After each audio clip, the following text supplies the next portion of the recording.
ask that we all spread our hands.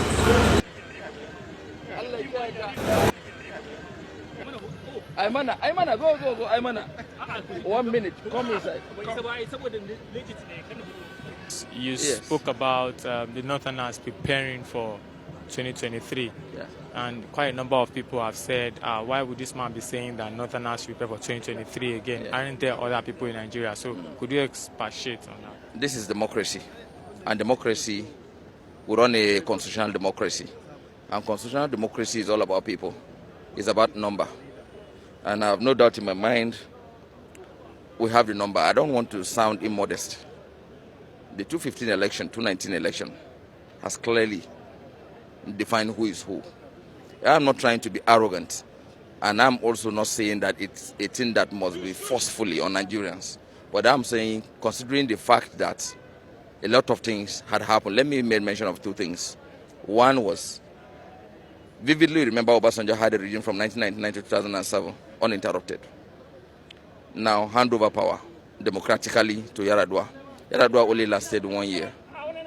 The second year, he was ill. We had an acting president in that capacity, which is Jonathan. Jonathan had 1 year. Umaru had only 1 year. Jonathan had the other year. Then subsequently, there was issue of doctrine necessity that suddenly... after the demands of Yar'Adua, the second year and few months, there was issue of doctrine necessity that made him substantive president at that time. When he becomes a president, you could now recall that Yar'Adua had only 1 year, even in his tenure. Jonathan had an acting president for 1 year and subsequently becomes substantive president for another 2 years at that first tenure of Yar'Adua regime. Now, in 2011, it's expected that Jonathan shouldn't have contested, since it's about rotational presidency, right, and we are supposed to have uninterrupted 8 years. Right. Now, there was an interruption in 2011 where Jonathan contested and won the election, even when some of us were totally against it because we knew it would come to a day like this. He won the election. You know, normally it is very rare and very difficult to upturn election against an incumbent government. Jonathan now got his way for second term.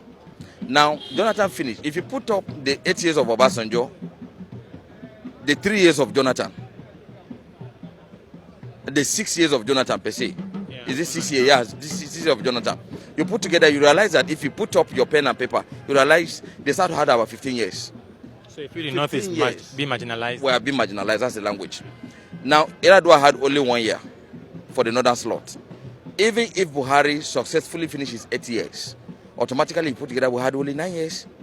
So how can you compare 9 years? Even if we are given another opportunity in 2023, if we have another one shot that we may likely going to get, God willing, we have only 13 years.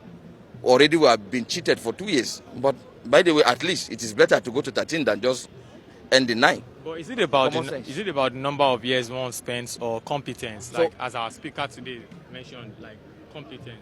Are you saying that you only have the competence one in southern part of the country? We don't have them in the north? That's not what I'm saying. I'm saying if you say northerners, the north will produce something competent with full capacity. Certainly not what we are seeing today. We will ensure that we bring a man from northern part of this country that will be buyable, sellable to the southern people. And we have no doubt in our mind the southern people will be, rest assured, will be more confident that this is truly a pan-Nigerian president we are going to produce by God's grace. Right. From 2023. And certainly we will lobby.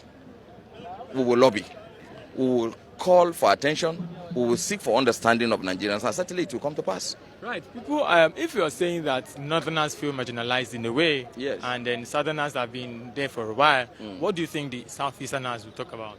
On normal circumstances, one would have assumed that the southeast should be given an opportunity. But with the trend of things, with the events we are seeing today, with one of their loose son who is busy going about threatening the unity of the country, is a clear indication they are not prepared. We are moving forward. You cannot, on one hand, seek for justice, and on the other hand, again, you are threatening the unity of a country. It's not there anywhere. So if they are truly serious, we should begin to see them to stop talking anyhow, stop threatening Nigerians. On that basis, then Nigerians will begin to be comfortable. Then we know they are prepared. Then subsequently, we can negotiate. Politics is about negotiating.